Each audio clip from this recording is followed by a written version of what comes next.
कल हमने किया था इंडेक्सिंग तक। यहाँ तक कोई कंफ्यूजन हो अगर किसी को? अच्छा, वेब क्रॉलिंग का आपने बताया कि जो आपका क्रॉलर होता है वो आपकी वेबसाइट पे आता है, डाटा को सेव क्या करता है मतलब? है, डाटा को सेव करता है। मैं आपको ना एक छोटी सी स्टोरी सुनाता हूँ। देखें, हमें बेस ही नहीं पता होगी ना इसकी, तो समझ लें कि हम आगे चल ही नहीं पाएंगे, ठीक है। इसलिए बेस पता होना जरूरी है, ठीक है। जब लैरी पेज और सर्जी ब्रिन ने गूगल स्टार्ट किया था ना, तो ये एक सिंपल वेबसाइट की तरह थी, ठीक है।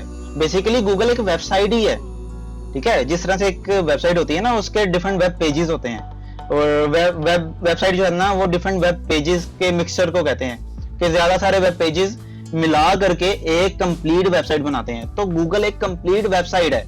अब गूगल के वेब पेजेस कौन से हैं, ठीक है। ये सारे गूगल के पेजेस हैं। ये जितनी भी गूगल की प्रोडक्ट्स हैं ना, ये सारे उसके पेज हैं, डिफरेंट पेज हैं। और उन प्रोडक्ट्स के आगे डिफरेंट पेज हैं। गूगल के हजार से ज्यादा हजारों पेजेस हैं, ठीक है। अब ये गूगल इमेजेस है, ये गूगल का एक अलग पेज है। न्यूज एक अलग पेज है, वीडियोस एक अलग पेज है। फिर मोर में इसके कितने पेजेस आ जाते हैं। बुक्स का पेज है, फाइनेंस का पेज है, टूल्स का पेज है। तो ये कंप्लीट एक वेबसाइट है। तो जब इन्होंने गूगल स्टार्ट किया था ना, तो ये बेसिकली एक सिंपल सी वेबसाइट थी। लेकिन ये काम क्या करती थी, आपको पता है, उस दौर में 90s के दौर में जो है ना, मेमोरी इतनी जो है ना वो नहीं थी, लिमिटेड सी थी, ठीक है।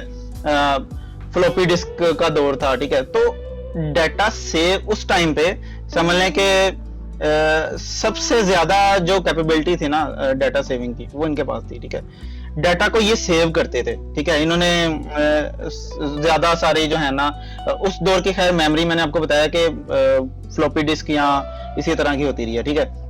इन्होंने ज्यादा सारे मेमोरीज को इकट्ठा करके एक सर्वर बनाया, फिर अपनी वेबसाइट को उस सर्वर पे अपलोड किया। और फिर इनका काम करने का तरीका क्या होता था कि ये डाटा को सेव करते थे, ठीक है। जैसे ही कोई नई वेबसाइट आती थी, उसको सेव कर लेते थे अपने सर्च इंजन में, ठीक है। फिर उस दौर में ना लोगों में अवेयरनेस होना शुरू हो गई कि इस तरह से एक वेबसाइट है, एक कंपनी है, ठीक है। उसमें कुछ भी सर्च करो तो वो हमें मिल जाता है, कुछ भी सर्च करो, ठीक है। कोई प्रोडक्ट है, किसी ने किसी भी टाइप की इंफॉर्मेशन लेनी है, किसी बुक के बारे में सर्च करना है, वो हमें वहां से मिल जाएगी, ठीक है। लोगों में अवेयरनेस होना शुरू हो गई, ठीक है। जैसे जैसे अवेयरनेस हुई, वैसे वैसे कंपेटिटर भी बढ़ना शुरू हो गया, ठीक है। अब जो पुराने टाइम पे एक बंदा जो है ना, वो मैंने आपको बताया कि फिजिकल बिजनेस है उसका, किसी भी चीज का, ठीक है। गाड़ियों का, रेंट कार का बिजनेस है, ठीक है। उसने क्या किया, अपनी गाड़ियों की वेबसाइट बनवाई और वो गूगल पे आ गया, उसका बिजनेस बूस्ट कर गया, ठीक है। उसे कस्टमर ज्यादा मिलने शुरू हो गए। अब उसकी तरफ देखो देखी और भी लोग गूगल पे मूव करना शुरू हो गए, ठीक है। तो कंपटीशन बढ़ता गया। अब गूगल वाले जो है ना, वो सर पकड़ के बैठ गए कि इस तरह से तो हमें कोई समझ नहीं आएगी कि कौन ज्यादा रैंक है या कौन ज्यादा नहीं, किसको शो करवाना है पहले, किसको नहीं। तो इन्होंने अपने कुछ पैरामीटर्स रख दिए कि इस बेस पे हम जो है ना टॉप पे शो करवाएंगे। अगर कोई इन चीजों को जो है ना वो मीट करता हुआ, ठीक है। चलें जी, इंट्रोडक्शन टू एसईओ, ठीक है। यहाँ पे पहला पॉइंट है, keep yourself up to date, ठीक है। कोई भी स्किल है, ठीक है, उस स्किल के अकॉर्डिंगली अगर आप अपने आप को अप टू डेट नहीं रखेंगे तो आप पीछे रह जाएंगे, ठीक है। उसके जो है ना, उसकी जनरेशन आती हैं, नई नई जनरेशन आती हैं, ठीक है। आपको पता है कि जब कंप्यूटर लैंग्वेजेस का स्टार्ट हुआ था, तो आपने पढ़ा होगा कंप्यूटर में कोबाल लैंग्वेज होती रही है, ठीक है, पास्कल, ठीक है। कंप्यूटर की बुक में आपने पढ़ा होगा, ये कंप्यूटर लैंग्वेजेस थी, ठीक है। देन सी आई, सी शार्प आई, ठीक है, सी प्लस प्लस आई, ठीक है। उसमें समझ लें कि उसकी ना नई नई जनरेशन आती रही, ठीक है, अपडेट्स आती रही उसकी। तो इसी तरह कोई भी फील्ड है, कोई भी स्किल है, ठीक है, उसमें उसकी अपडेट्स आती रहती हैं, ठीक है। With the passage of time जो रिक्वायरमेंट होती है, उसके हिसाब से कंपनीज उसमें नई नई चीज़ें ऐड करती है, नए रूल्स, नए पैरामीटर, नया एल्गोरिदम सेट करती है उसके अकॉर्डिंगली, ठीक है। तो जैसे ही कोई अपडेट आती है, तो हमें भी वो जो नई अपडेट्स होती हैं, ठीक है, उसके बारे में जान लेना ज़रूरी होता है, ठीक है, कि कंपनी की क्या नई अपडेट्स आई हैं, ठीक है, नया तरीकाकार क्या है, ठीक है, क्या सिनेरियो है, ठीक है। और उसके एल्गोरिदम में अगर चेंजेस हुए हैं तो क्या चेंजेस हुए हैं, ठीक है। तो अच्छा, सवाल ये है कि अपने आप को कैसे अप टू डेट रखा जाए, ठीक ठीक है। कैसे पता चले कि एसईओ में या डिजिटल मार्केटिंग में नई अपडेट्स आई हैं? तो यार सिंपल है, आपको हर चीज गूगल से मिल जाती है, ठीक है। आपको हर चीज गूगल से मिलेगी। आप सिंपली गूगल पे लिखेंगे ना, गूगल एल्गोरिदम, ये देखें मैंने अभी हाफ टाइप किया तो आ गया गूगल एल्गोरिदम अपडेट्स, ठीक है। अगर आप करेंगे ना गूगल एल्गोरिदम अपडेट 2021 की अपडेट्स दिखा देगा सारी, ठीक है। तो इसी तरह आपने हर साल की अपडेट्स देखनी है, ठीक है। इसका दूसरा तरीका ये है कि आपको पता है कि जो फेसबुक है ना वो मोस्टली लोग एंटरटेनमेंट के लिए यूज करते हैं, ठीक है। लेकिन जो ट्विटर है ना वो उस पर जितने भी आप ऑफिशियली जितने भी लोग होंगे, लाइक पॉलिटिशियंस हो गए या बड़ी बड़ी कंपनीज के सीईओ, वो सारे ट्विटर पे हैं, ठीक है। क्योंकि ट्विटर एंटरटेनमेंट के लिए कम यूज होती है, ठीक है। तो उसमें ना गूगल के अपने ऑफिशियल्स भी हैं ट्विटर में, ठीक है। आपने गूगल से ही सर्च करना है कि गूगल के अपने ऑफिशियल्स कौन से हैं, गूगल नीचे आपको ट्विटर का अकाउंट दे देगा, ठीक है। डिफरेंट बंदे हैं, डिफरेंट है, और ये चेंज होते रहते हैं। एक बंदा रिटायर्ड होता है, नया आ जाता है, ठीक है। वो ये आपने वो भी मतलब अपने आप को अपडेट रखना है, अप टू डेट रखना है कि कितने इस टाइम जो है ना करंटली कौन सा गूगल का ऑफिशियल ट्विटर पे है। वो क्या करता है, जैसे ही गूगल की कोई नई अपडेट आती है वो ट्विटर पे पोस्ट कर देता है, ठीक है। अब आपने उसे फॉलो अप किया होता है तो आपको नोटिफिकेशन आ जाता है उसका कि उसने नई पोस्ट ये लगाई है, ठीक है। उस पोस्ट के अकॉर्डिंगली, उस पोस्ट के जरिए आपको पता चल जाता है कि गूगल की नई अपडेट ये है, ठीक है। अच्छा जी, हम यहाँ पे ना कुछ अपडेट्स को डिस्कस करते हैं, गूगल की कुछ अपडेट्स को, ठीक है। ज़्यादा डीप में नहीं जाऊँगा क्योंकि बस हमें ना बेसिक सा पता होना चाहिए इन अपडेट्स के बारे में कि गूगल की ये अपडेट्स हैं, ठीक है। जो 2010 या 2011 का जो टाइम पीरियड था ना, ठीक है, उस टाइम पीरियड में उस दौर में क्या होता है कि जो भी बंदा गूगल पे आता था ना, अपनी वेबसाइट अपना ई स्टोर बना करके जो भी गूगल पे बिजनेस कर रहा था ना, ठीक है, वो इजीली अपने आप को रैंक करवा लेता था चंद चीज़ों से जो मैंने आपको कल सिखाई थी, ठीक है। यानी ऑन पेज में वो 3 जगहों पे एसईओ अप्लाई करता था, ठीक है, कीवर्ड्स को अप्लाई करता था, टाइटल, टैग्स, डिस्क्रिप्शन, ठीक है। मेटा डाटा, बेसिकली इसे कहते हैं Meta data, META, Meta data, ठीक है। अब मेटा डाटा में वो कीवर्ड डालता था और गूगल पे रैंक कर जाता था। अब गूगल वालों के नोटिस में जब ये चीज़ें जाना शुरू हुई तो गूगल वाले तो सर पकड़ के बैठ गए कि इस तरह से तो एक पुराना बंदा जो 5-6 साल से बिजनेस कर रहा है, ठीक है, और वो फर्स्ट नंबर पे रैंकिंग लिए हुए है, ठीक है, तो कोई भी नया बंदा उठ के आएगा, उससे बेहतर कीवर्ड डालेगा और वो रैंक करवा लेगा अपने आप को। तो इसका क्या क्राइटेरिया सेट करना चाहिए? तो उन्होंने कुछ समझ लें कि कुछ रूल्स सेट कर दिए, अपनी कुछ पॉलिसीज बना दी, ठीक है। उन पॉलिसीज को खैर उन्होंने डिफरेंट नेम दे दिए, ठीक है, आपको सामने दिख भी रहा होगा, Panda algorithm, Penguin algorithm, Hummingbird, ठीक है। लेकिन ये इसके पीछे ना एक एल्गोरिदम होता है कि ये उनके काम करने का तरीका है, ठीक है। इस तरह से अगर कोई भी एसईओ अप्लाई करेगा तो गूगल उसे वैल्यू देगा, ठीक है। सबसे पहले हम देखते हैं पैंडा एल्गोरिदम क्या थी और ये किस वजह से आई, वजह क्या थी, ठीक है। पैंडा एल्गोरिदम अपडेट जो है ना वो 2011 में आई थी, पहली अपडेट, यानी गूगल ने अपना पहला रूल जो समझ लेकर नाफिज किया ना 2011 में किया, ठीक है। वो क्या था? गूगल ने सबसे पहले तो ये कहा कि क्वालिटी कंटेंट होना चाहिए, ठीक है। अब कंटेंट क्या होता है? कंटेंट आप किसी आर्टिकल को भी कह सकते हैं, ठीक है, किसी वीडियो को भी कह सकते हैं, ठीक है, किसी भी तरह के यूनिक मटेरियल को आप कंटेंट कह सकते हैं कि ये कंटेंट है, यूनिक मटेरियल जो आप इंट्रोड्यूस करवा रहे हैं, ठीक है, और वो किसी भी शक्ल में हो सकता है, ठीक है। अब गूगल कहता है कि आपका कंटेंट कुछ भी है, आप ब्लॉगर हैं, आप ब्लॉग लिख रहे हैं, आर्टिकल लिख रहे हैं, ठीक है, आप इंफॉर्मेशन प्रोवाइड कर रहे हैं, ठीक है, आप व्लॉगर हैं, आप वीडियो बना रहे हैं, ठीक है, आप एनिमेटर हैं, कुछ भी कर रहे हैं, आपका वो कंटेंट क्वालिटी वाला होगा तो गूगल आपको रैंक करेगा, ठीक है। अब कंटेंट क्वालिटी क्या होती है? कंटेंट की क्वालिटी ये होती है कि वो कंटेंट यूनिक हो, यानी आपने कहीं से कॉपी ना किया हो, ठीक है, वो सिर्फ आपका ही कंटेंट हो, आपका बनाया हुआ, ठीक है। और मज़ीद उसमें क्वालिटी क्या होगी, उसमें क्वालिटी ये होगी कि लाइक आप एनिमेशन बना रहे हैं, ठीक है, आप वीडियो रिकॉर्ड कर रहे हैं तो उसमें वीडियो क्वालिटी अच्छी होनी चाहिए, ठीक है, उसके पिक्सल्स अच्छे होने चाहिए। आप इमेजेस यूज़ कर रहे हैं, इमेजेस के पिक्सल्स अच्छे होने चाहिए, ठीक है, ये क्वालिटी ऑफ कंटेंट है, ठीक है। दूसरा ये कि आपने कॉपी नहीं करना, इंटरेस्टिंग हो, ठीक है, उस पे जो है ना लोगों का बाउंस रेट बड़ा कम हो। बाउंस रेट कहते हैं जिस तरह से हम किसी बॉल को ना दीवार के साथ टकराते हैं तो वो दीवार की तरफ फेंकते हैं तो वो टकरा के वापस आती है, ठीक है, डेट मीन्स कि वो बाउंस कर रही है। तो जितनी जल्दी वो बाउंस कर रही है उतना ही उसका बाउंस रेट ज्यादा है, ठीक है। जितनी स्लोली वो बाउंस करेगी उतना ही उसका बाउंस रेट कम है। यानी कि यूजर आपकी वेबसाइट पे कितनी देर स्टे कर रहा है, आपके उस चैनल पे, आपकी उस वीडियो पे कितनी देर स्टे कर रहा है, ठीक है।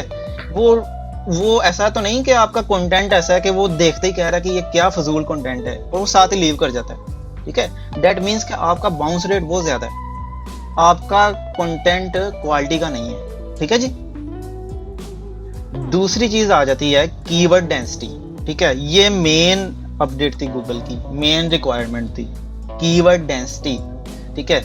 उस दौर में क्या होता था कि सच कोई जो है ना कीवर्ड की लिमिट नहीं थी, ठीक है। कोई भी बंदा जो है ना वो अपने टाइटल में ज्यादा टाइम्स कीवर्ड को यूज करता था, अपने जो डिस्क्रिप्शन होती थी, ठीक है, या आर्टिकल होता था उसमें ज्यादा टाइम्स कीवर्ड को यूज करके अपने आप को रैंक करवा लेता था। क्यों?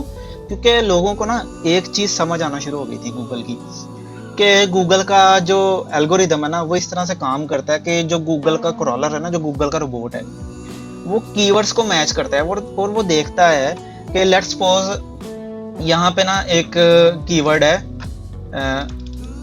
रेंट ए कार सर्विस, ठीक है। तो वो क्या करेगा, वो देखेगा रेंट ए कार सर्विस किस वेबसाइट में या किस पेज पे सबसे ज्यादा यूज किया गया है, ठीक है। जिस वेबसाइट या जिस पेज पे सबसे ज्यादा times rent a car service यानी कि रिपीट हो रहा है, बार बार टाइटल में भी जा रहा है, फिर किसी ना किसी और जगह पे भी वो डिस्कस कर रहा है उसको, ठीक है। फिर वो किसी इमेज के नाम से भी रेंट ए कार सर्विस है, ठीक है, किसी पैराग्राफ के अंदर है, किसी हेडिंग के नेम से है। तो क्रॉलर को ना फिर पता ही चलता था कि ये यहाँ पे बार बार रेंट ए कार सर्विस की बात चल रही है, डेट मीन्स कि यही एक्यूरेट रिजल्ट है जो कि यूजर को दिखाया जाए, ठीक है। बेसिकली मैं यूजर हूँ, मैं as a user rent a car service के कीवर्ड से गूगल पे सर्च करता हूँ, तो रिजल्ट दिखाना गूगल का काम है। इसलिए गूगल अपने आप को रिस्पॉन्सिबल समझता है कि मैं यूजर को रिजल्ट दिखाता हूँ, इसलिए मैं यूजर को क्वालिटी वाला रिजल्ट दिखाऊं, वही रिजल्ट दिखाऊं जो यूजर चाह रहा है। इस तरह तो यूजर गूगल यूज ही नहीं करेगा, वो तो कहेगा ये तो फजूल सी वेबसाइट है, मैं क्या लिख रहा हूँ, ये क्या रिजल्ट शो करवा रही है, ठीक है।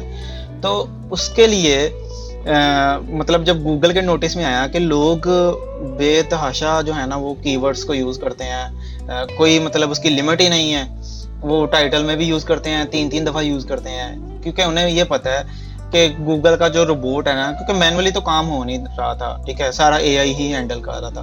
तो रोबोट है, मशीन है, उसने तो बस देखना है, मैच करना है, अच्छा इस वेबसाइट में ज्यादा टाइम्स यूज हो रहा है, चलो इसको पहले नंबर पे रैंक करवा दो।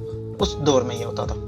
तो गूगल ने क्या किया, गूगल ने कीवर्ड्स की ना लिमिट सेट कर दी, ठीक है। गूगल ने कहा कि कीवर्ड डेंसिटी 1% होगी। अब ये कीवर्ड डेंसिटी 1% क्या है, यानी कि आपका कीवर्ड जितना समझ लेके उसका वर्ड काउंट जितना है ना, ठीक है, वर्ड काउंट मींस के आपका आर्टिकल, आपके डिस्क्रिप्शन लेट्स सपोज 500 वर्ड की है, तो 500 वर्ड का 1% कितना होगा हसीब, कितना होगा 500 वर्ड का 1% कितना होगा?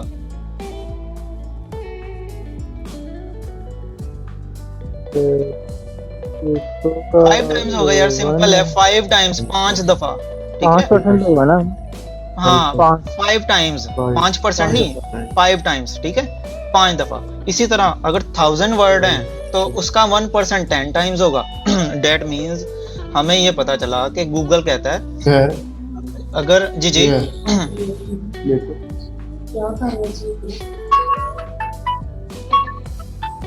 अपना माइक म्यूट करते हैं सारे, ठीक है, माइक म्यूट करते हैं। अच्छा तो हमें ये पता चला कि गूगल के अकॉर्डिंगली हमारा कंटेंट, चाहे हमारी वेबसाइट पे ना 2000 वर्ड्स का आर्टिकल है या मटेरियल है, ठीक है। अब 2000 के हिसाब से हमने कीवर्ड्स को 20 दफ़ा यूज़ करना है। इससे ज़्यादा यूज़ करेंगे तो जैसे ही वो गूगल के नोटिस में है कि गूगल बैन कर देगा, क्योंकि गूगल ने अपना सीधा सीधा रूल बना लिया था कि कोई भी हमारी पॉलिसीज से हट के चलता है ना, ठीक है, हमारे जो लॉज हैं ये बेसिकली उसके लॉज हैं, ठीक है, इससे तजावुज करता है ना, एक्सीड करता है इससे, ठीक है, तो वो क्या करेगा, उसको बैन कर देगा, ठीक है। हो सकता है उस टाइम पे जो है ना वो वार्निंग देता हो, लेकिन आजकल तो सीधा सीधा बैन करता है, ठीक है, पैनलाइज करता है, ठीक है, इसे कहते हैं पैनलाइज करना, ठीक है। तो कीवर्ड डेंसिटी का आपको पता चला कि कीवर्ड डेंसिटी जो है ना वो 1% सेट कर दी उसकी लिमिट, ठीक है। 5000 वर्ड का एक आर्टिकल है तो उसमें आप जो है ना 50 दफा यूज कर सकते हैं उस कीवर्ड को, ठीक है, 5000 में। इसी तरह आगे सेकंड अपडेट है पेंगुइन एल्गोरिथम अपडेट 2012 में आई थी, ठीक है। अब ये देखें समझ लें कि ये दौर था गूगल की तरक्की का, ठीक है, कि गूगल पे ट्रेंड बढ़ता गया लोगों का, ठीक है, जो है ना एक अवेयरनेस बढ़ती गई, गूगल के यूज़र बढ़ते गए, ठीक है, लोग गूगल यूज़ करना शुरू हो गए, ठीक है। उस टाइम पे हो सकता है पहले कुछ लोग याहू यूज़ कर रहे हो, ठीक है, वैसे पुराने दौर में याहू ही चलता था, ठीक है। इवन कि आपको याद होगा कि बचपन में याहू मैसेंजर लोग यूज़ करते रहे हैं, ठीक है, और देन फिर वो डायल अप वाला इंटरनेट होता रहा, ठीक है। तो उस टाइम पे याहू, गूगल इतना लोगों को नहीं था पता कि गूगल भी कोई कंपनी एग्जिस्ट करती है, तो याहू सबसे पहले याहू चलता था, ठीक है। तो लोगों में ना गूगल की अवेयरनेस आना शुरू हो गई, तो इसलिए गूगल ने भी अपनी पॉलिसीज जो है ना वो टफ से टफ करता गया, ठीक है, और अपनी क्वालिटी को मज़ीद बेहतर करता गया, ठीक है। तो उसके लिए फिर देन 2012 में एक और अपडेट आ गई, स्पैमी और इररेलेवेंट लिंक्स, ठीक है। वो कहता है कि स्पैमी लिंक नहीं होने चाहिए। स्पैमी लिंक कौन से होते हैं, मैंने कल आपको बताया था कि आपकी वेबसाइट है ना, आपकी वेबसाइट के ना डिफरेंट पेजेस होते हैं, हर पेज का अलग से एक यूआरएल बन जाता है, ठीक है, हर पेज का अलग से एक उसका एड्रेस बन जाता है, ठीक है, जिससे आप प्रमोट कर सकते हैं डिफरेंट जगहों पे, ठीक है।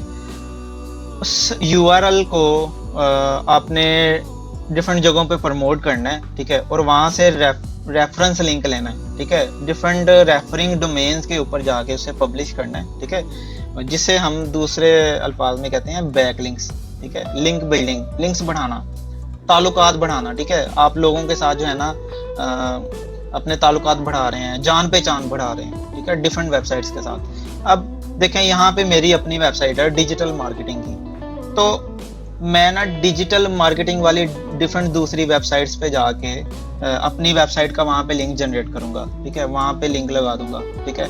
वो किसी भी शक्ल में हो सकता है मुझे उन वेबसाइट वालों को कहना पड़े कि मैं जी इस तरह से मेरी भी कंपनी है, तो मुझे आपकी वेबसाइट पे ना एक बैकलिंक चाहिए, ठीक है, तो मैं यहाँ से सिंपली इसका यूआरएल कॉपी करूँगा, वहाँ पे लगा दूंगा, ठीक है। तो यहाँ पे गूगल कहता है कि स्पैमी और इररेलेवेंट लिंक नहीं होना चाहिए, ठीक है। रेलिवेंसी क्या है, रेलिवेंसी ये है कि मेरी डिजिटल मार्केटिंग की कंपनी है web&seocompany.com, तो मैं क्या करूँगा, मैं किसी और डिजिटल मार्केटिंग वाली कंपनी की वेबसाइट पे जाके ही अपना लिंक लगा सकता हूँ। ये नहीं कि मेरी web&seo कंपनी यानी डिजिटल मार्केटिंग की वेबसाइट है और मैं किसी रेस्टोरेंट वाली या रेंटे कार वाली वेबसाइट पे जाके अपना बैकलिंक लगा रहा हूँ। अगर मैं किसी रेस्टोरेंट वाली वेबसाइट पे जाके बैकलिंक लगाऊंगा ना, तो गूगल उस पर भी मुझे पेनल्टी देगा, ठीक है, पैनलाइज करेगा कि इररेलेवेंट लिंक क्यों लगा रहे हो। अपनी ही नीश से रिलेटेड लोगों में जाओ और उनमें अवेयरनेस करो। नीश कहते हैं टारगेट मार्केट को, ठीक है। एक चीज हमेशा याद रखिएगा, चाहे आप लोग लिख लें, ठीक है, एसईओ की जुबान में ना कभी भी कैटेगरी नहीं यूज होगा, ठीक है, टारगेट मार्केट नहीं यूज होगा। हमेशा जो एसईओ की टर्म में लोग यूज करेंगे ना, ठीक है, वो नीश ही करेंगे, ठीक है। इसलिए जब कल को आप ऑफिशियली एज एन एसईओ अपने आप को इंट्रोड्यूस करवाएंगे मार्केट में, तो आप नीश का वर्ड यूज करेंगे, ठीक है, कि आप इस नीश को टारगेट करते हैं। अब नीश डिफरेंट है, लाइक मैं बात करता हूँ यहाँ पे, लेट्स सपोज मैं बात करता हूँ होम इम्प्रूवमेंट्स की, ठीक है। होम इम्प्रूवमेंट में क्या क्या आ जाता है, इनोवेशन और रेनोवेशन आ जाती है। घरों में जो रेनोवेशन होती है, बेडरूम रेनोवेशन, किचन रेनोवेशन, ठीक है, बेसमेंट रेनोवेशन, ठीक है। तो DIY आइडियाज होते हैं, ये होम इम्प्रूवमेंट में आ जाता है। इसी तरह डिफरेंट नीशेस होती हैं अलग अलग, ठीक है। ट्रांसपोर्टेशन एक अलग नीश है। तो नीश एक टर्म यूज करनी है आपने, ठीक है। वो याद रखिएगा। स्पैमी और इररेलेवेंट लिंक्स ऑप्शन के आपको समझ आ गया होगा कि गूगल कहता है कि इररेलेवेंट लिंक्स नहीं होने चाहिए, स्पैमी नहीं होने चाहिए, यानी कि उसे स्पैम कंसीडर करता है कि आप इलीगल लिंक्स लगा रहे हैं गलत जगहों पे। आपने अपनी ही जैसी वेबसाइटों पे जाके लिंक लगाने हैं, ठीक है। Links with over optimized anchor text. Anchor text क्या होता है? ये एसईओ में बड़ी जरूरी चीज है, ठीक है। एसईओ में अगर आप एंकर टेक्स्ट मिस कर देते हैं ना, तो तब भी आपका कंटेंट इतनी जल्दी रैंक नहीं होता। ये होता क्या है, ये मैं आपको दिखाता हूँ। कि जो इमेजेस होते हैं ना, लाइक ये एक इमेज यहाँ पे लगा हुआ है, ठीक है, ये एक इमेज है, ठीक है, ये एक इमेज है। इस इमेज का आपने पर्पस बताना होता है गूगल को कि ये मैंने किस पर्पस के लिए यूज किया है, मेरा मकसद क्या था ये इमेज यूज करने का अपने कंटेंट के अंदर, ठीक है। तो बेसिकली उस पर्पस के बताने को गूगल ने जो है ना उसका एक नाम रख दिया है, आल्ट एट्रीब्यूट, या इसका जो दूसरा नाम यहाँ पे मेंशन किया हुआ है एंकर टेक्स्ट, ठीक है। आल्ट एट्रीब्यूट्स और एंकर टेक्स्ट, ये लिख लें आप, बेहतर होगा, ठीक है। कि किसी जगह पे आल्ट एट्रीब्यूट्स यूज हो रहा होगा, या आल्ट टेक्स्ट भी इसे कह सकते हैं, ठीक है, ALT आल्ट टेक्स्ट, ठीक है। तो ये कहाँ पे होता है? यहाँ पे मैं एक पोस्ट ओपन करता हूँ यहाँ से, ठीक है। अब इसमें जितने भी इमेजेस होंगे ना, हर इमेज का अलग से एक आल्ट एट्रीब्यूट होगा, और वो आपने बेसिकली ब्लैंक नहीं छोड़ना, ठीक है। क्योंकि जब हम ऑडिट करते हैं ना किसी वेबसाइट का, लेट्स सपोज कोई क्लाइंट आपको प्रोजेक्ट देता है कि आपने उसकी वेबसाइट को रैंक करवाना है और उसकी वेबसाइट की एसईओ करनी है, तो सबसे पहले ना आप वेबसाइट का ऑडिट करते हैं। ऑडिट करने के लिए डिफरेंट टूल्स हैं, ठीक है। बड़ा आसान सा मेथड है कि आप सिंपली यहाँ से इसका जो URL है .com तक इसकी डोमेन, ये कॉपी करते हैं और उस टूल में एंटर कर देते हैं, जाके वहाँ पे पुट कर देते हैं, ठीक है। तो वो आपको खुद ही ऑडिट करके उसमें जो कमियां हैं, ठीक है, उसमें जो इश्यूज हैं, एरर्स हैं, वो सारे आपको दिखा देगा। उन एरर्स में टॉप पे जो एरर आता है ना, वो यही आता है कि इसके आल्ट एट्रीब्यूट मिसिंग है, ठीक है। वो कौन से होते हैं? आप किसी भी इमेज पे जब क्लिक करते हैं ना, ठीक है, आप किसी भी इमेज पे क्लिक करते हैं, लेट्स सपोज के मैं ना यहाँ पे इस इमेज पे क्लिक करता हूँ, ठीक है। अब ये देखिएगा यहाँ पे राइट साइड पे एक इमेज आएगा, लेट्स सपोज के मैं ना यहाँ पे इस इमेज पे क्लिक करता हूँ, ठीक है। ये देखें राइट साइड पे आल्ट टेक्स्ट, ठीक है। यहाँ पे आके हमने इस इमेज का पर्पस बताना होता है, ठीक है। अब ये तो खैर मेरे 3-4 इसमें लोगो हैं, इसमें जो है ना कुछ ऐसे हैं जो कि सेट नहीं थे बैठ रहे, लेकिन वो अपलोडेड हैं अभी तक। मैं वैसे रफली इस पे करके बता देता हूँ। अब ये बेसिकली वेबसाइट का लोगो है, ठीक है। तो मैं क्या करूँगा, इसके आल्ट टेक्स्ट में लिखूंगा वेब एंड एसईओ लोगो, ठीक है। गूगल को मैं पर्पस बता रहा हूँ इस इमेज के यूज करने का, कि ये मैं लोगो यूज कर रहा हूँ, ठीक है। काइंड ऑफ आप कह सकते हैं कि ये उस इमेज का नेम है, ठीक है, उस इमेज का नेम है, ठीक है। यहाँ पे आपको आप डिफरेंट टाइप्स के इमेजेस यूज करते हैं, तो हो सकता है कि प्रोडक्ट एक हो लेकिन टाइप्स अलग हो, तो वो जो उसके टाइप्स होंगे ना, वो आपने यहाँ पे मेंशन कर देनी है, ठीक है।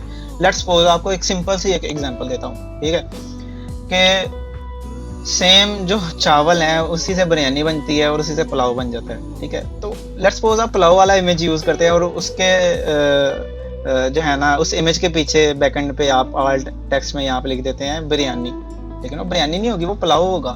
दैट मीन्स कि आप गूगल को कंफ्यूज कर रहे हैं, क्योंकि गूगल को तो ऑलरेडी पता है कि पुलाव क्या होता है, बिरयानी क्या होती है। तो उसने जब यूजर को वो डाटा शो करवाना है ना, तो वो आपको एरर देगा कि आप गलत नेम यूज कर रहे हैं, ठीक है। हालांकि सेम राइस की डिश है, ठीक है।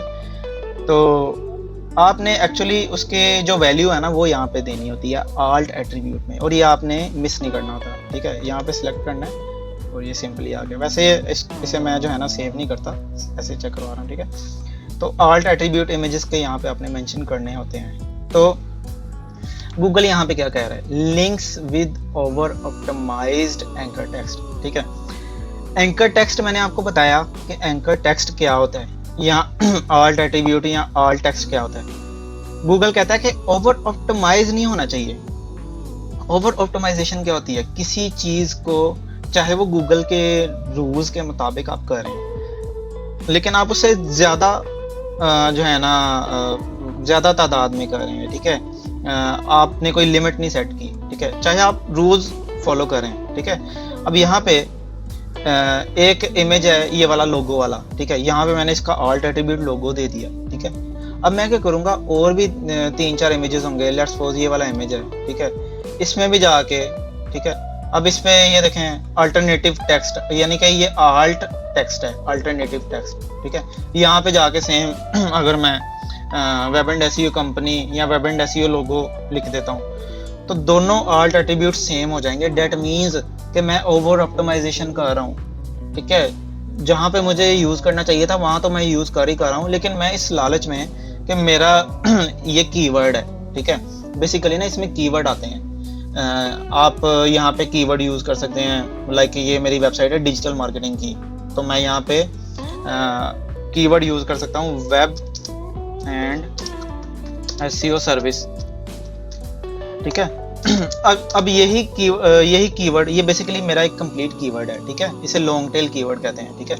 अभी मैं आपको मजीद आगे चल के बताता हूँ कि लॉन्ग टेल कीवर्ड्स क्या होते हैं, ठीक है। इसे लॉन्ग टेल कीवर्ड कहते हैं, और यही कीवर्ड मैं किसी और इमेज के अल्टरनेटिव टेक्स्ट में भी यूज कर लेता हूँ। तो गूगल ये समझता है कि मैं ओवर ऑप्टिमाइजेशन कर रहा हूँ, तो गूगल यहाँ पे रिस्ट्रिक्ट कर रहा है लोगों को कि आपने over optimized anchor text use नहीं करना, बार बार यूज नहीं करना। डिफरेंट इमेजेस में एक इमेज का एक ही एंकर टेक्स्ट होना चाहिए। होप्स के आप लोगों को समझ आ गई होगी, ठीक है। तीसरी अपडेट है जी हमिंग बर्ड, 2013 में आई थी, ठीक है।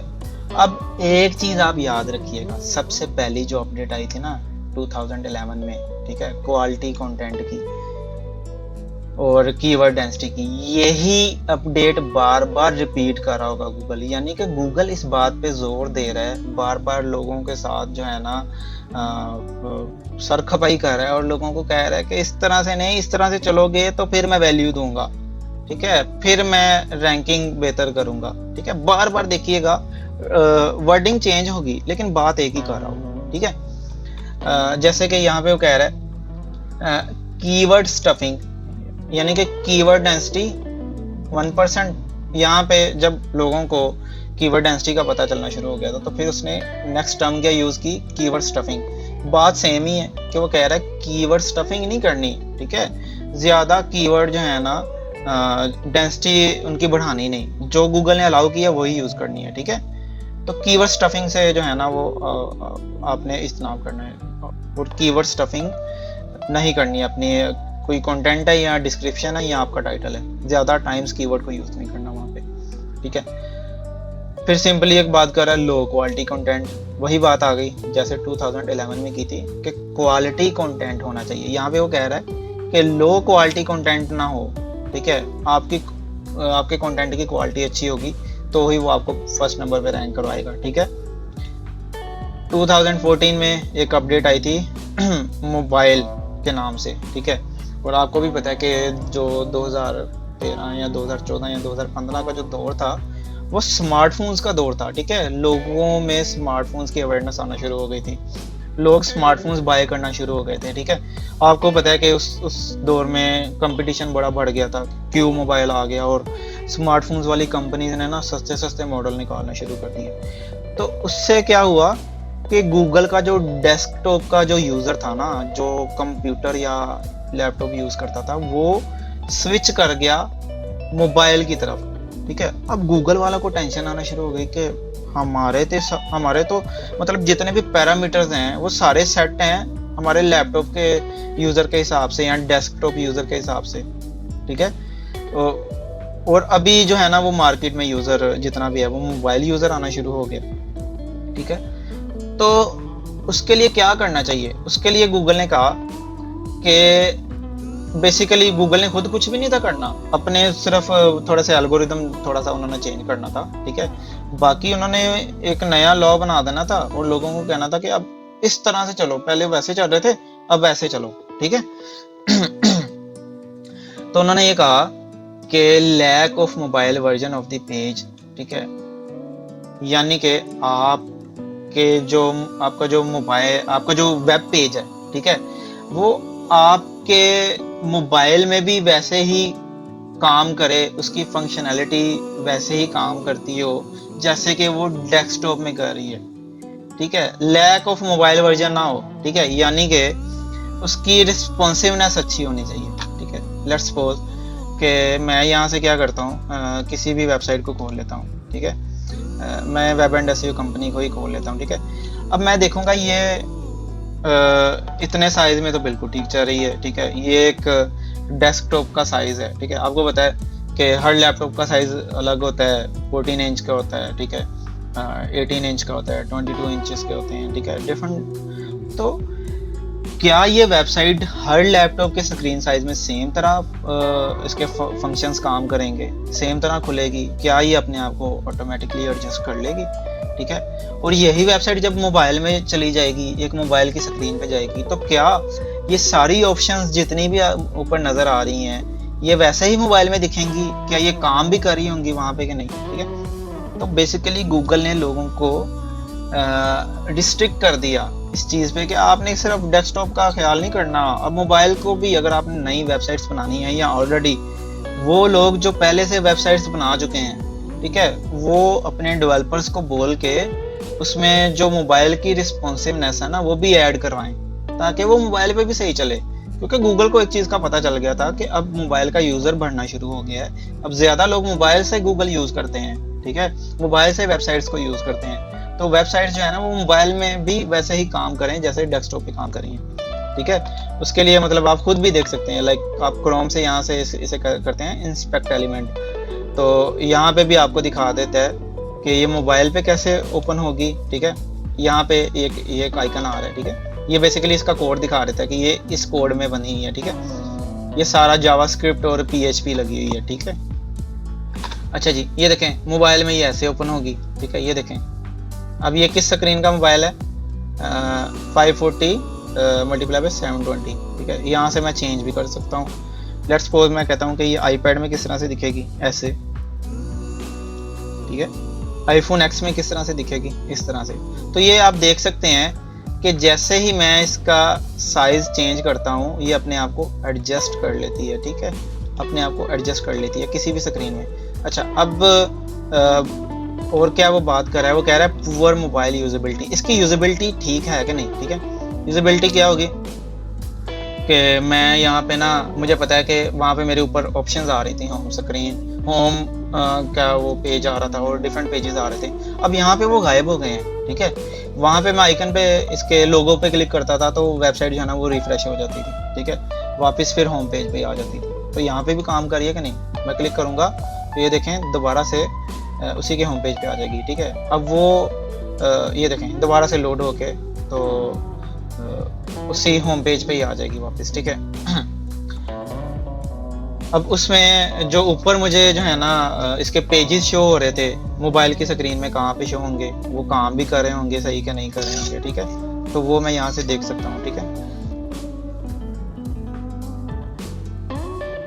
ये देखें ये लोड हो रही है, ठीक है। अब ये देखें यहाँ पे इसके वो सारे ऑप्शंस आ गए, सारे पेजेस, फर्दर पेजेस यहाँ पे आ गए। तो इसने स्क्रीन के हिसाब से खुद ही अपने आप को एडजस्ट कर लिया, ठीक है। इसे कहते हैं मोबाइल यूजेबिलिटी, यानी कि मोबाइल रिस्पॉन्सिवनेस, कि मोबाइल या लैपटॉप में किस तरह से ये रिस्पॉन्सिव है, ठीक है, खुद ही अपने आप को एडजस्ट कर लिया, ठीक है जी। तो बेसिकली ये मेन वो अपडेट थी जिसकी बेस पे गूगल ने जो उसका जो क्रॉलर था ना, बेसिकली ये रैंक ब्रेन क्रॉलर को नाम दिया गया था, ठीक है, कि रैंकिंग वाला दिमाग, ठीक है, जो रैंक करवाता है। जो डिसाइड करता है, डिसीजन लेता है, और उस डिसीजन की बेस पे वो ना आगे रैंक करता है लोगों को, ठीक है। बेसिकली वो सारा का सारा डिसीजन जो है ना वो रोबोट ले रहा होता है, ठीक है। अब उस रोबोट की ना फिजिकल एग्जिस्टेंस नहीं है, वो सिर्फ इंटरनेट पे ही मौजूद है, ठीक है। वो सिर्फ गूगल के अपने सिस्टम में मौजूद है, लेकिन वो डिसीजन लेता है, वो सोच सकता है, समझ सकता है कि उसने किसे रैंक करवाना है, फैसला कर सकता है, ठीक है। तो उस रैंक ब्रेन की भी जरा देखिएगा, सेम नाम तो उसने रैंक ब्रेन दे दिया, लेकिन सेम वही बात कर रहा होगा क्वालिटी कंटेंट और कीवर्ड डेंसिटी की, ठीक है। ये देखें स्पेसिफिक रेलिवेंस, सेम बात कर रहा है कि वो कह रहा है इरेलीवेंट लिंक्स जो है ना वो नहीं होने चाहिए, यानी कि वो कह रहा है रेलिवेंसी होनी चाहिए, ठीक है। तो इस पर टाइम ज़ाया नहीं करते, मतलब आपको पढ़ने से समझ आ जाएगा कि स्पेसिफिक रेलिवेंसी होने चाहिए, ठीक है। रेलिवेंसी क्या होती है, थोड़ा सा मजीद एक्सप्लेन कर देता हूँ कि आप एक आर्टिकल लिखते हैं गाड़ियों पे, ठीक है, ऑटोमोबाइल्स पे एक आर्टिकल आप लिखते हैं, ठीक है। अब आप उस आर्टिकल में गाड़ियों की बात कर रहे हैं, गाड़ियों के नई नई जनरेशन की बात कर रहे हैं, मॉडल्स की बात कर रहे हैं। अब उसमें आप आउट ऑफ टॉपिक कोई बात जो है ना वो स्टार्ट कर देते हैं, ठीक है। आप उसमें रिक्शों की बात स्टार्ट कर देते हैं, आप उसमें बाइक्स की बात जो है ना वो स्टार्ट कर देते हैं, तो आप क्या कर रहे हैं, इररेलेवेंस टॉपिक आप उसमें आपने ना उसमें ऐड कर दिया, ठीक है। तो उसकी ना स्पेसिफिक रेलेवेंसी खत्म हो गई है। तो यहाँ पे गूगल वही बात कर रहा है कि लैक ऑफ क्यूरी और स्पेसिफिक रेलेवेंस होना चाहिए, ठीक है। लैक ऑफ क्यूरी क्या होता है, क्यूरीज आपको पता है क्या होता है, क्वेश्चनिंग, ठीक है, यानी सवालात, ठीक है, जो भी आपके माइंड में एक ख्याल आता है कि ये क्यों है, ठीक है, ठीक है, वो क्यूरी है, ठीक है। किसी भी टाइप की हो सकती है, किसी भी टाइप की हो सकती है कि ये क्यों है, ठीक है, कब है, कैसे है, ठीक है, क्यूरीज है। यहाँ पे वो कहता है लैक ऑफ क्यूरी, यानी कि यूजर जो है ना, जब आपके वो कंटेंट पे आया, ठीक है, यूजर जब आपके कंटेंट पे आया तो वहां पे मतलब वो बाउंस कर रहा है, ठीक है, उसके माइंड में क्यूरीज नहीं आ रही, ठीक है, क्यों, वो स्पेसिफिक रेलेवेंसी नहीं है, ठीक है। तो उसके माइंड से ना वो क्यूरीज जो है ना वो समझ ले के वो इन्वेंट नहीं हो रही, ठीक है। तो उसका आपका जो आर्टिकल है ना वो यूजर फ्रेंडली नहीं है, ठीक है। तो लैक ऑफ क्यूरी उसमें आप यूज कर रहे हैं, ठीक है। अब क्यूरीज कैसे आप सेट करेंगे, ठीक है। आपने अक्सर देखा होगा कि कोई अगर आर्टिकल लिखता है, ठीक है, कोई भी राइटर आर्टिकल लिखता है, या आपने डिफरेंट कंपनीज के आर्टिकल देखे होंगे, तो उसमें नीचे FAQs होते हैं कुछ, ठीक है। आपने अक्सर देखा होगा कि FAQs होते हैं, ठीक है। वो FAQs उस आर्टिकल से रेलिवेंट होते हैं, ठीक है, क्योंकि जो आर्टिकल लिखता है ना वो ये सोच करके वो आर्टिकल लिखता है कि इस आर्टिकल को पढ़ने के बाद लोगों के माइंड में क्या क्या क्यूरीज आ सकती हैं, किस तरह के सवालात जन्म ले सकते हैं, ठीक है, किस तरह के सवालात उठ सकते हैं लोगों के माइंड में, ठीक है। तो वो खुद ही वो सारी क्यूरीज वहां पे मेंशन करता है और उनके नीचे जवाब दे देता है, ठीक है। शैलो कंटेंट सेम बात कर रहा है, क्वालिटी कंटेंट नहीं होना चाहिए, मतलब क्वालिटी कंटेंट होना चाहिए, क्वालिटी खराब नहीं होनी चाहिए, यानी कि शैलो कंटेंट नहीं होना चाहिए, ठीक है। पुअर UX, यानी कि उसका इंटरफेस जो है ना वो खराब नहीं होना चाहिए, इमेजेस के पिक्सल अच्छे होने चाहिए, वीडियो की क्वालिटी अच्छी होनी चाहिए, ठीक है। और आपकी हर चीज मैटर करती है इसमें, इवन कि आपकी वेबसाइट की स्पीड बहुत अच्छी होनी चाहिए, आपकी वेबसाइट का लोड टाइम बहुत अच्छा होना चाहिए, जो कि बड़ा मुश्किल टास्क होता है, ठीक है, कि आपकी वेबसाइट पे इतने पेजेस होते हैं। नॉर्मली कहने को एक वेबसाइट 5 पेजेस की होती है, लेकिन उसके पीछे 20-25 पेजेस होते हैं, ठीक है। कुछ ऐसे पेजेस होते हैं जो कि सामने फ्रंट पे शो नहीं होते, लेकिन पीछे फंक्शनैलिटीज होती हैं उसमें, ठीक है। तो उसकी वजह से आपकी वेबसाइट के या वेब पेज की जो है ना वो स्पीड स्लो होना शुरू हो जाती है, तो उससे भी आपने इम्प्रूव करना है। तो ये सारी उसके इंटरफेस में आ जाती हैं सारी चीज़ें, ठीक है। 2016 में अपडेट आई थी बर्ड के नाम से, ठीक है। यहाँ पे फिर सेम बात कर रहा है, poor written content, lack of focus. Lack of focus क्या मतलब, यानी कि स्पेसिफिक रेलिवेंसी नहीं है, फोकस नहीं कर पा रहा यूजर, ठीक है, रेलिवेंसी नहीं है, रेलिवेंट नहीं है, बात कहीं की कहीं चली गई, ठीक है। और मतलब बातों को घुमाया जा रहा है उसके अंदर, ठीक है। आर्टिकल जिस चीज़ पे बात की जा रही है उस चीज़ पे बात जो है ना वो आउट ऑफ टॉपिक चेंज हो गई है, ठीक है। तो लैक ऑफ फोकस आ गया उसमें, लैक ऑफ कॉन्टेक्स्ट आ गया, उसका कॉन्टेक्स्ट ही चेंज हो गया। तो यहाँ पे बार बार वो सेम एक ही चीज़ पे जोर दे रहे हैं, ठीक है, 2016 तक। फिर एट द एंड गूगल की एक बड़ी ज़बरदस्त अपडेट आई थी 2017 में, 2017 में कोर अपडेट आई थी। उसके बाद लाखों वेबसाइट्स गूगल ने बंद कर दी थी। उस टाइम पे मैं भी एक कंपनी में जॉब कर रहा था 2017 में, और हमारी अपनी कंपनी की ऑफिशियल वेबसाइट का जो है ना डोमेन अथॉरिटी जो उसकी थी, डीए जिसे कहते हैं, वो गिर गया था, ठीक है। और डीए पीए, पेज अथॉरिटी होती है और डोमेन अथॉरिटी होती है, और डीए और पीए दोनों वेबसाइट के गिर गए थे इस अपडेट की वजह से। ये अपडेट क्या थी, इसे स्टडी करते हैं, फिर उसके बाद मैं वाइंड अप करूंगा इसको, ठीक है। उसमें कहता है कि जो कोर अपडेट है ना, इसके बाद गूगल क्या करेगा, to start tracking your SERP history. मैंने आपको बताया कि SERP क्या होता है, search engine result pages. Google के जो 10, 12, 13 डिफरेंट अपने डाटा के हिसाब से गूगल आपको रिजल्ट शो करवाता है, ठीक है। उसमें 14 पेजेस भी हो सकते हैं 15 पेजेस भी हो सकते हैं, 11 भी हो सकते हैं। तो ये जो SERP है ना, ये सर्च इंजन रिजल्ट पेजेस हैं, ठीक है। यहाँ पे वो कहता है कि गूगल क्या करेगा, to start tracking your SERP history. वो आपके SERP की हिस्ट्री चेक करना शुरू कर देगा, ठीक है, ट्रैक करेगा, ठीक है।